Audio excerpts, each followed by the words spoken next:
नमस्कार, आप देख रहे हैं ट्राइबल इंडिया टीवी। भारत के लगभग 15 करोड़ जनजातियों की आवाज जंगल, पहाड़ों और दुर्गम इलाकों से लेकर आए हैं नए और ताज़ा खबर। स्मार्ट टीवी के अलावा हमें देख सकते हैं यूट्यूब, ट्विटर और सभी डिजिटल प्लेटफॉर्म पर। नमस्कार, मैं अभय बेदिया और आप सभी सम्मानित दर्शकों का ट्रैवल इंडिया टीवी में स्वागत है।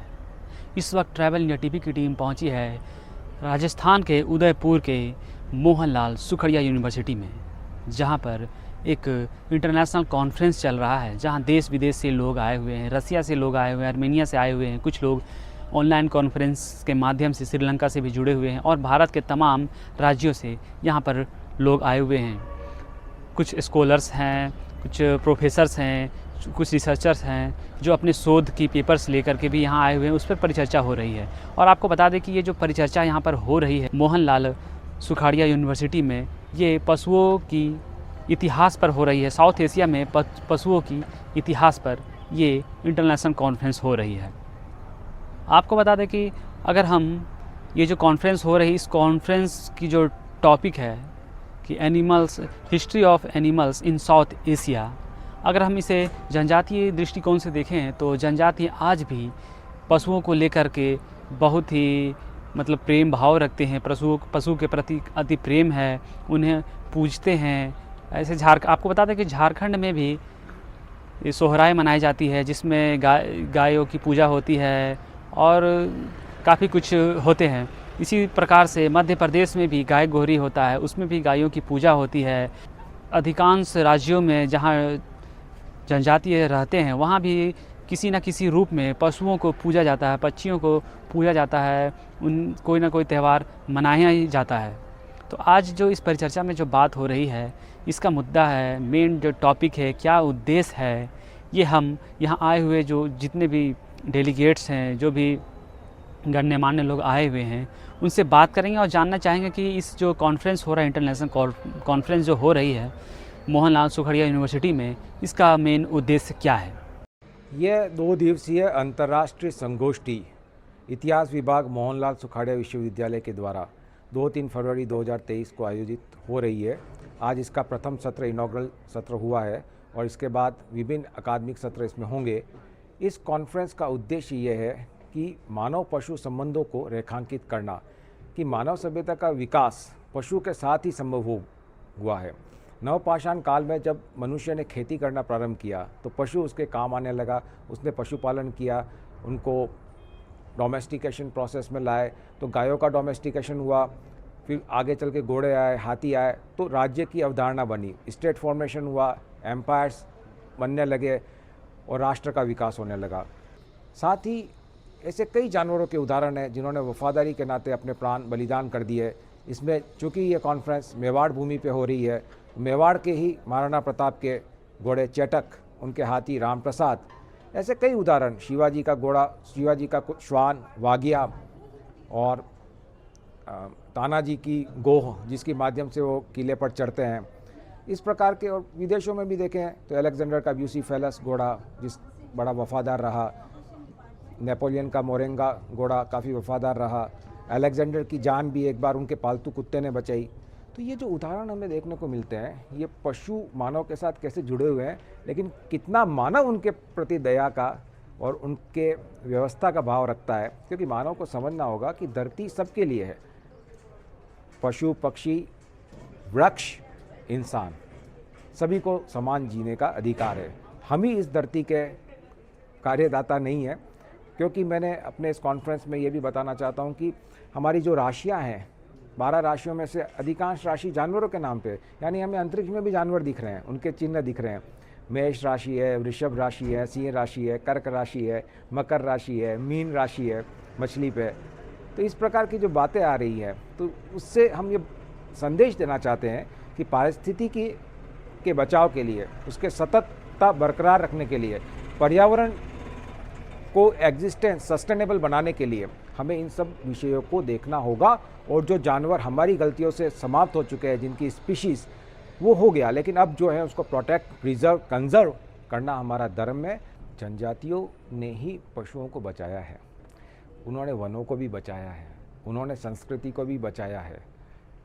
क्योंकि जब भारत पे विदेशी आक्रमण हो रहे थे तो गांवों में, पहाड़ों में रहने वाले वनवासियों ने संस्कृति को, आप गौरी देखिए मेवाड़ की, आपको प्राचीन संस्कृति की झलक मिल जाएगी। तो उसमें पशुओं का मुखौटा धारण करके ऐसे कई छाऊ डांस, ओडिशा का, बिहार में भी इस प्रकार के डांस है, साउथ में भी आप देखेंगे तो पशुओं के मास्क पहन कर डांस कर रहे हैं। वर्ल्ड वाइड ये चीज़ है, न सिर्फ भारत में। तो वो क्या रिप्रेजेंट हो रहा है? वो रिप्रेजेंट दोनों के बीच के अंतर्निहित संबंध की, पशुओं से हम क्या सीख रहे हैं। आज के उद्घाटन सत्र में मुख्य अतिथि ने कहा कि हमें तेंदुए से चपलता सीखनी है, शेर से बहादुरी सीखनी है, मकड़ी से दृढ़ निश्चय सीखना है, डॉल्फिन से उत्साह उमंग सीखनी है, कोए से हमें संवाद सीखना है कि वो कैसे अपने साथियों को काँव काँव करके भोजन के लिए आमंत्रित करता है। साथ ही वो बताना भी चाहते थे कि कैसे मार्शल आर्ट्स की बहुत सारी फॉर्मेट हमने जानवरों से सीखी है। तो जानवरों से हम बहुत सीख रहे हैं, वफादारी, दृढ़ निश्चय, उत्साह। तो ये कॉन्फ्रेंस उन्हीं को एक समझने का प्रयास है। 10,000 साल पहले मध्य प्रदेश में भीमबेटका एक जगह पर ये विश्व का सबसे पहला चित्र है जानवरों के ऊपर, वहाँ के लोगों ने बनाया। 10,000 साल से मनुष्य का जीवन पशुओं के साथ जुड़ा हुआ है। तो और दुनिया का सबसे प्राचीन सभ्यता, संस्कृति और जो मनुष्य निर्मित चित्र, ये सब एक्सकर्शन में दिखता है कि भारत ने लीड लेना चाहिए ऐसे विषयों पर, क्योंकि ये भारत से निकला हुआ है। तो आज पशुओं के प्रति लोगों के मन में प्रेम बढ़ना चाहिए और उनके बिना हम नहीं रह सकते हैं। उदाहरण के लिए एक बताता हूँ, मधुमक्खी है। हम सब जगह पे पेस्टिसाइड लगाते हैं, प्रतिदिन हज़ारों नहीं तो लाखों मधुमक्खियाँ मर रहे हैं। अगर मधुमक्खी ख़त्म हो जाएंगे तो क्रॉस पॉलिनेशन नहीं होगा, वो नहीं होगा तो आपका कृषि धोखे में आएगा। और एग्रीकल्चर, कृषि धोखे में आया तो मनुष्य मर जाएगा, पूरा मानव समाज मर जाएगा। ऐसे कई चीज़ों में इकोलॉजी, बायोडाइवर्सिटी, इकोलॉजिकल बैलेंस, ये सब में पशु, फिर ये जो अलग अलग प्रकार के बर्ड्स यानी चिड़िया वगैरह जो है, पक्षियाँ हैं, फिर ये झाड़, पेड़ पौधे, ये सब हमारे सिस्टम में ज़रूरी है। हम लोग जब हिस्ट्री की बात कर रहे हैं तो मानवों की हिस्ट्री ही समझते हैं, लेकिन मानवों की हिस्ट्री में पशुओं का योगदान वो भी विचारणीय और है, और इस पर सोचना ज़रूरी है। क्योंकि हमारे इतिहास में और हमारे संस्कृति में पशुओं की बहुत बड़ा योगदान होता है। हमारे इतिहास के दौरान पशु पक्षी हमारे साथ ही है, वो हमारे खुराक भी बन जाती है, हमारे युद्ध के साथी है, बहुत सारे योद्धाओं को बचाते हैं और खुद भी योद्धा थे। हमारे घरों की रक्षा करते हैं, हमारे अनाज को चूहियों के खाने से बचाते हैं, वो जो बिल्ली लोग होते हैं, वो हमारे लिए भारी वज़न उठाते हैं, लाते ले जाते हैं। आपको याद होगा या ना होगा, लेकिन इससे पहले कि आदमी ने उड़ान भराया, उससे पहले दो रूसी कुत्ते, बेलका और स्त्रेलका, वहाँ अंतरिक्ष गए थे। पक्षी लोग भी हमारे लिए पुराने ज़माने से सूचनाएं पहुंचाती रहती है, एक फ़ौज से दूसरी फ़ौज। लेकिन शांति की ज़िंदगी में भी उनका बहुत बड़ा योगदान है। यहाँ तक कि साइंटिस्ट के लैब्स में वो लोग दवाइयों को टेस्ट करवाते हुए हमारे लिए भी मारते हैं। इसलिए इसके बारे में इनके इतिहास के योगदान के बारे में सोचना विचारना चाहिए। ट्राइबल लोग, आदिवासी लोग यहाँ पर पशुओं के प्रति प्रेम दिखाते हैं, उन फेस्टिवल मनाते हैं, मध्य प्रदेश में भी मनाते हैं, झारखंड में भी मनाते हैं। तो ऐसा क्या रसिया में भी होता है कि पशु? जी, रशिया में भी आदिवासी होते हैं जो ज़्यादा से ज़्यादा साइबेरिया के उत्तर, दक्षिण और पश्चिम में रहते हैं। उदाहरण के लिए आर्कटिक जोन के जो आदिवासी लोग हैं उनका ज़्यादा से ज़्यादा काम ये है कि रेनडियर, आप लोग समझते हैं रेनडियर, उनको चराते हैं और रेनडियर के साथ साथ नोमैडिक लाइफ जी रहते हैं, क्योंकि रेनडियर जहाँ जाएंगे वहाँ वे लोग अपने परिवार को लेकर जाते हैं और रेनडियर को चराते हैं। उनके लिए रेनडियर एक पशु है जो उनको खाना भी देता है, परिवहन भी देता है, जो उनके लिए बहुत बड़े महत्व का है। तो वे लोग अपने भी फेस्टिवल मनाते हैं। कुछ ऐसे आदिवासी लोग हैं जो हंटिंग से रहते हैं, शिकार से। कुछ ये है जो मछलियाँ और समुद्री जीव जंतुओं को पकड़ते हैं। This is a very important conference. First of all, the topic is very unique. Role of animals in the history of South Asia. Because we know so many things, we came to know about so many things about so many animals here, and there are many subjects here, like the animals in the warfare, the animals in the mythology, the animals in the architecture, in zoology, everywhere, and also about gods, which animals were there near the gods, Indian Hindu gods. So many topics are here, and there are so many renowned scholars from all over India, and also from Nepal, from Russia, from Sri Lanka, and also from Armenia. And the good thing is that to involve more people here, it is a hybrid conference. It is good that it is online and it is offline also, because offline you can interact with your colleagues, which is also very important. And so what we came to know about animals, that these animals which were all the time with us for many 3,000, 4,000 years, like elephants, camels, horses, dogs, and they not only participated in our household, but also they were our friends. They were participants in the war, during the war, that they were used as draft animals, they were used as for riding. For example, dogs were used in ancient times. For example, there were huge and very aggressive dogs which were used to finish up the wounded soldiers, to intimidate the enemy. But now, during the 20th century, dogs were used in the First and Second World Wars.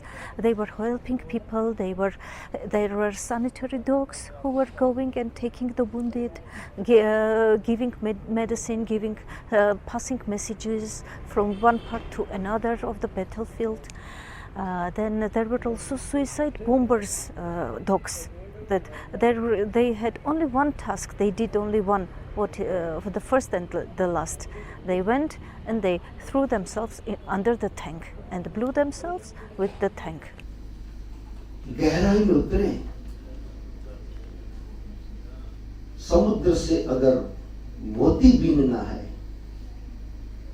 तो गहरे पानी बैठना पड़ता है। कुछ समाज को दिशा देने के लिए आपको